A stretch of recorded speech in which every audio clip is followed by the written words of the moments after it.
ఇది ఒక మంచి వార్త అందించింది. నలుగురిలో అవమానిస్తానే అట్రాసిటీ కేసు 4 గోడల మధ్య జరిగితే కాదు, ఎస్సీ ఎస్టీ చట్టంపై స్పష్టం చేసిన సుప్రీంకోర్టు. ఎస్సీ ఎస్టీల అట్రాసిటీ కేసులు ఎవరిపైన అవుతున్నాయి అంటే బీసీల పైన ఎక్కువ అవుతున్నాయి. ఇది చెప్తా స్టోరీ అడ్డగోలుగా.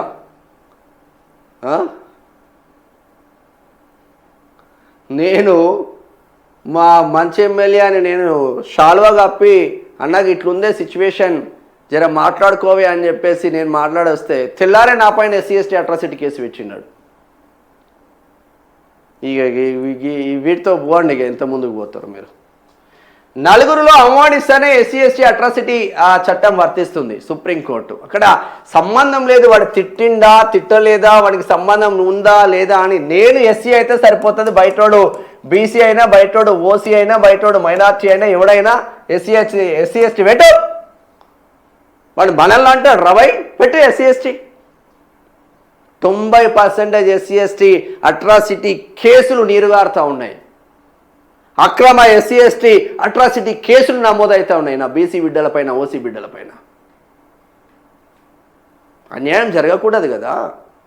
చట్టం ఉంది మనకు రక్షణ కోసం. చట్టమే అక్రమం అయితే ఎవరికి చెప్పుకోవాలి? ప్రైవేట్గా కలిసినప్పుడు అందరి ముందు కాకుండా కులం పేరుతో తిట్టినా కూడా అది ఎస్సీ ఎస్టీ అట్రాసిటీ ఆ చట్టం కిందకి రాదని సుప్రీంకోర్టు స్పష్టం చేసింది. ఒక స్కూల్లో తమ కుమారుడికి వేరే విద్యార్థితో గొడవ జరిగిందని, దీంతో స్కూల్ మేనేజర్ను కలిసేందుకు వెళ్ళినట్లు సదరు విద్యార్థి తండ్రి తెలిపారు. ఆ సమయంలో తనను తప్పుపట్టిన మేనేజర్ మరికొందరు టీచర్లతో కలిసి కులం పేరుతో తనను తిట్టిపోశారని, లాఠీలతో కొట్టారని కేసు వేశారు. దీనిపై ఎస్సీ ఎస్టీ అట్రాసిటీ చట్టం సహా పలు సెక్షన్ల కింద బాధితుడు కేసు వేశారు. దీన్ని సవాల్ చేసిన స్కూల్ మేనేజర్ ఒక తరగతి గదిలో ఈ ఘటన జరిగిందని, బాధితుడు ఆరోపించినట్లు కులం పేరుతో తిట్టినప్పుడు అక్కడ ఎవరూ లేరని, ఈ విషయాన్ని వెల్లడించకుండా కేవలం గొడవ జరిగిందని మాత్రమే తనపై కేసు వేశారని వాదించారు. కాబట్టి తనపై వేసిన కేసు కొట్టేయాలంటూ అలహాబాద్ హైకోర్టులో పిటిషన్ వేయగా కోర్టు దాన్ని తిరస్కరించింది. సుప్రీంకోర్టుకు అప్పీల్ చేయగా ఈ పిటిషన్పై విచారణ జరిపిన జస్టిస్ విక్రమ్ నాథ్, జస్టిస్ సందీప్ మెహతాలతో కూడిన ధర్మాసనం కేసు కొట్టేసింది. అలహాబాద్ హైకోర్టు నిర్ణయాన్ని పక్కన పెట్టింది. ఈ కేసులో జరిగిన ఘటనలో 4 గోడల మధ్య జరిగిందని, అక్కడ ఇతరులు ఎవరు లేరని, కావున అట్రాసిటీ చట్టం కింద కేసు వేసేందుకు అర్హత లేదని సుప్రీంకోర్టు అభిప్రాయపడింది. చట్టం ప్రకారం ప్రజల ముందు ఘటన జరగాలి, అక్కడ జరిగిన ఘటనను బయటి వారు చూడగలిగేలా ఉండాలి. ఇక్కడ జరిగిందంటున్న నేరం 4 గోడల మధ్య జరిగింది, అక్కడ బయట వారు ఎవరు లేరు, కాబట్టి అందరి ముందు ఈ ఘటన జరిగిందని చెప్పలేం అని కోర్టు వివరించింది.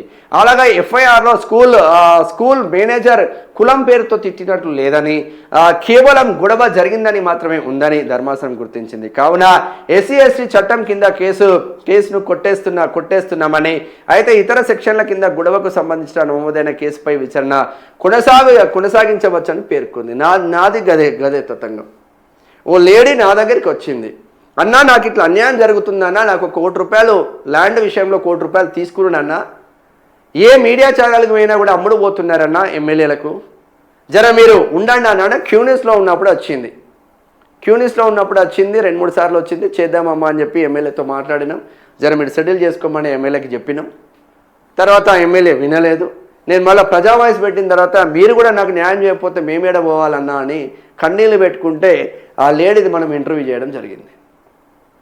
ఇంటర్వ్యూ చేస్తే ఆ ఇంటర్వ్యూలో చెప్తుంది ఆమె మొత్తం స్టోరీ చెప్తే, ఆ ఇంటర్వ్యూ ఏడ బయటకు వస్తుందని మేడం షామ్ పైన ఎస్సీ ఎస్టీ అట్రాసిటీ కేసులు 2, బైండ్ ఓవర్ కేసు 3. నేను నా సోషల్ మీడియాలో ఉంటుంది, నేను ఆ ఎమ్మెల్యేకి పోయి మా టీంతో పాటు పోయి ఆయనే లొకేషన్ పంపిస్తా, పోయి ఎమ్మెల్యే క్వార్టర్స్కి పోయి షాల్ వేసి మా కాంతన్న ఎస్సీ ఎస్టీల బీసీ బడుగు బలైన వర్గాల గొప్ప నాయకుడు అని నేను స్టేటస్లు పెట్టుకున్నా, నేను నా సోషల్ మీడియాలో పెట్టిన. ఇటువంటి యాని అక్రమమే. అసలు సిసలైన ఎస్సీ ఎస్టీ కేసులు 1% ఉంటే 99% ఎస్సీ ఎస్టీ కేసులు అన్నీ నీరుగారిపోతున్నాయి. నేను ఎస్సీ అయితే చాలు, వాడు తిట్టిండా తిట్టలేదా సంబంధం లేదు, నేను వాళ్ళపైన కేసు పెట్టాలనుకుంటే ఎస్సీ ఎస్టీ అట్రాసిటీ కేసు పెట్టుడే. అట్లా తయారైపోయినాయి వ్యవస్థలు.